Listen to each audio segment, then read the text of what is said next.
সরকারকে সিপি ওই জন্য পা চাটছে বিনীত গোয়েল। শিক্ষা দেব কোর্টে। সায়ন লাহিড়ীর পরিবারের সঙ্গে আমরা আছি, সায়নের সঙ্গে আছি।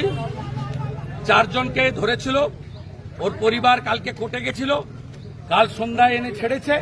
কিন্তু আমরা কোর্ট করব, অ্যারেস্ট মেমো দেখাতে হবে, কেন ডিটেন দেখাতে হবে, এই গুন্ডামি বন্ধ করব। আমাদের 132 জন অ্যারেস্ট হয়েছে, কোর্টে ফরওয়ার্ড করেছে। প্রস্তুত থাকুন, একদিনে 3টে অভিযান হবে। কারা করবে জেনে যাবেন, কবে করবে জেনে যাবেন।